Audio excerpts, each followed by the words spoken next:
All right, we're here with Terrence Trammell right here at Centennial Olympic Park, right here in the heart of Atlanta. Terrence, first of all, congratulations to you for your induction to the USA Track and Field Hall of Fame. What an honor. Thank you. It's been a heck of a ride, and I'm just glad that what I was able to do on the track culminated into something that people thought really contributed to the sport. Yeah, it's amazing. What an honor. Wow, it really significantly puts a stamp of approval on your career. Mm-hmm. I mean, when you look back, is there anything that you weren't able to get out of the sport that you wish you could have?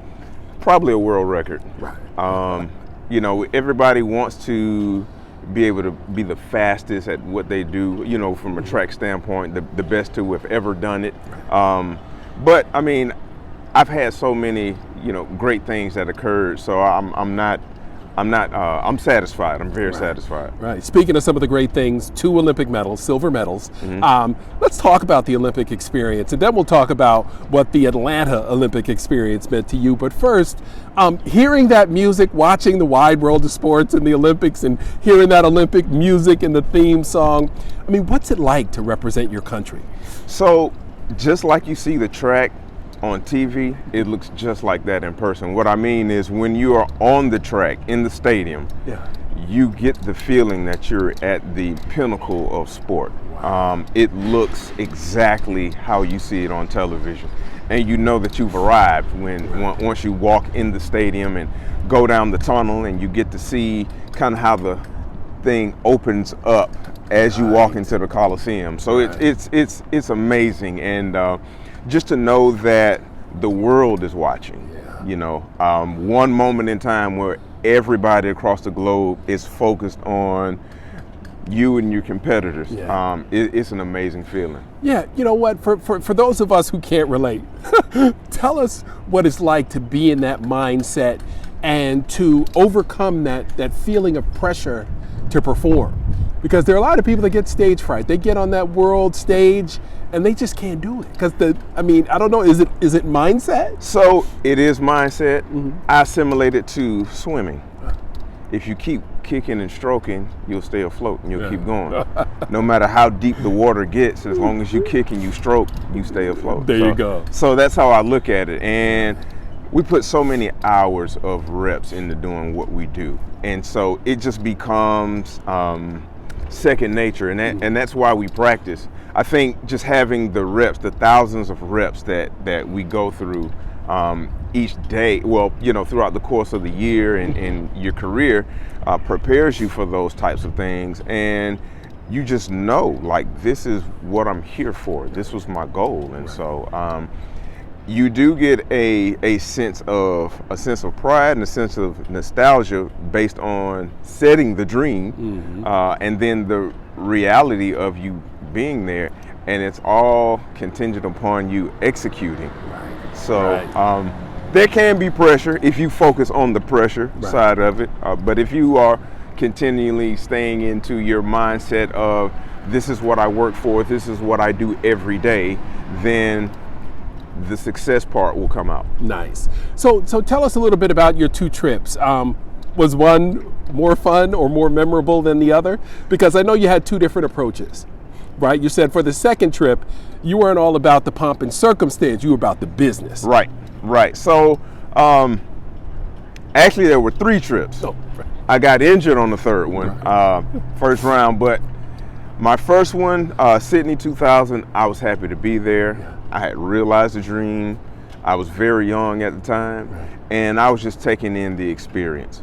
My goal at that point was I knew I could get 4th because based on the talent that was there and how I had been competing, I thought if I had a good night and somebody probably didn't have such a good night, I could end up with a bronze. And so that was kind of my mindset going in, just enjoying it all, wanting to take in every experience, meet different people from different countries and cultures and that sort of thing. And to come away with a silver, I mean, it was beyond what I could have imagined. And so in 2004 in Athens, it was about getting the gold medal at this point. This is now, I've been established, still very young, but I have the experience of an Olympic Games and several World Championships. As a matter of fact, I was a world champion going into my second Olympic Games. Right. And so at that point, it was a matter of putting it all together and coming away with a gold. And you know, it's extremely hard to be the best person in the world. Right. So slight disappointment, but still grateful to come away with another silver. Sure. So that showed consistency. Sure. At the top, and just being able to continue to solidify my career. So those were good moments. I feel as if had I not gotten injured in Beijing in 2008, that hands down would have been my favorite Olympic Games. Wow. It was number 3.